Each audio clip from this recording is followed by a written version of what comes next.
ఈ రోజు bus journey ఇంత ఘోరంగా ఉంటుందని అస్సలు అనుకోలేదు. అసలు ఏమైందంటే రోజులాగానే నేనైతే ఈ రోజు కాలేజ్కి బయలుదేరాను. నేను బస్ ఎక్కి చూస్తే ఈ రోజు బస్ ఎందుకో మా ఊరు దగ్గర ఫుల్ అయిపోయింది మామ. ఇంకా చాలా ఊర్లు ఉన్నాయి అండ్ ఎక్కవలసిన వాళ్ళు చాలా మంది ఉన్నారు. ఈ రోజు వీకెండ్ కాబట్టి బస్సులో చాలా మంది ఆడలేడీసే ఉన్నారు.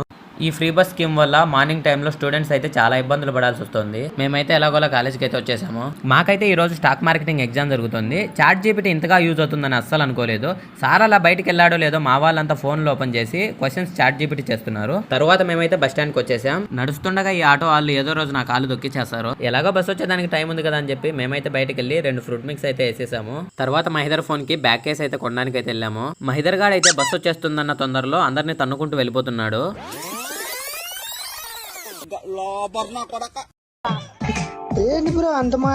5-6 షాపులు అయితే తిరిగి లాస్ట్ కి మాస్టర్ మొబైల్స్ కి వెళ్ళాము. ఫైనల్ గా ఈ షాప్ లో వాడి మొబైల్ కి పౌచ్ అయితే దొరికింది. తర్వాత మేమైతే బస్ స్టాండ్ కి బయలుదేరాం. వినాయక నిమజ్జనంలో ఎవరో శిల్పానికి కూడా రంగులు అయితే కొట్టారు.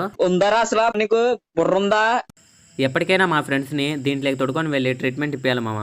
మేమైతే బస్ దిగి నడుస్తూ వెళ్తున్నాం. అంతలోనే మా తమ్ముడు బైక్ వేసుకొని మమ్మల్ని పికప్ చేసుకోవడానికి అయితే వచ్చాడు. వాడితో పాటు చప్రిగాడు కూడా వచ్చాడు. నేను వీడియో తీస్తున్నానని వాడైతే సిగ్గుతో చచ్చేలా ఉన్నాడు. తర్వాత బైక్ లో మేమైతే ఇంటికి బయలుదేరిపోయాం. ఈ రోజుకి ఇంతే మామ. Tata bye bye.